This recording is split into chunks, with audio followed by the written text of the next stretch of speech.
So you are a person who remembers when you were a kid how easy it was to make friendships.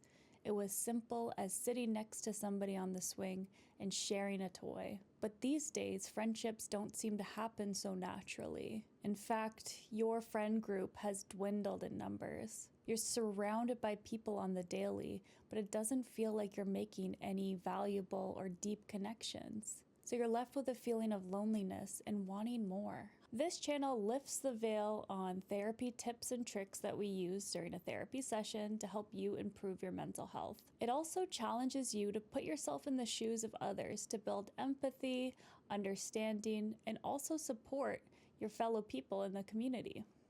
Let's start with the notion that this emotion of loneliness is actually a signal telling you that you're looking for connection. It's a normal feeling that millions of people across the world are feeling right now in this moment. So how do you address this feeling? Do you try to hide it? Distract yourself with video games? By throwing yourself into work? By scrolling endlessly on your phone? Often we try to run away from this feeling, in turn making it stronger in the long run. There's a type of therapy called ACT, Acceptance and Commitment Therapy. It's the premise that we get comfortable with these uncomfortable feelings. So if you can imagine that feeling of loneliness right now, bringing that to the forefront of your mind and just noticing it. Where does that ache live in your body? Is it in your heart? Is it in your head? If you had to give it a color, what would it look like? A shape, a texture? What thoughts come up when you think of your loneliness? You're not judging the loneliness, you're simply acknowledging its presence. And once you can understand and sit with that feeling of loneliness, you can start to consider what you value in a deep relationship. Is it a laugh, a deep conversation, or a quiet walk with someone that you trust? If you find that this loneliness is truly prompting you to seek out these connections, it's time to take small steps guided by your values. And of course, putting yourself out there is so scary sometimes because you have to be vulnerable.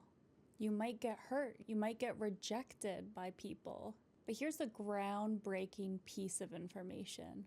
Being vulnerable with others is power.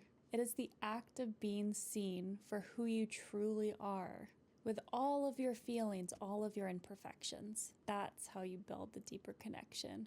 Here's a small experiment you can try if you feel ready. If there's someone in mind that you'd like to get to know, try asking a question that opens up space for a little bit of a deeper connection. If you start the conversation with, "How was your weekend?" and they bring up one of their hobbies, ask them how they got into that.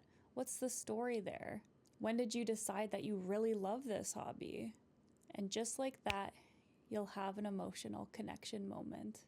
And sharing a part of you in return about something you're really passionate about. It might feel risky at first, but remember, if you do get rejected by one person, it doesn't mean that you have changed as a person. That connection just simply was not meant to be. So you remember your values, what you're looking for, and you keep slowly moving forward, small steps. So now I'm curious, what friendship do you truly value and why? Are you feeling lonely right now? And what have you done to overcome that? Tell me all about it in the comments below. Feel free to like, share, and subscribe. And if you'd like to book a session with me, check out multitherapy.co. My name is Johanna Dinsdale, and multi goodbyes.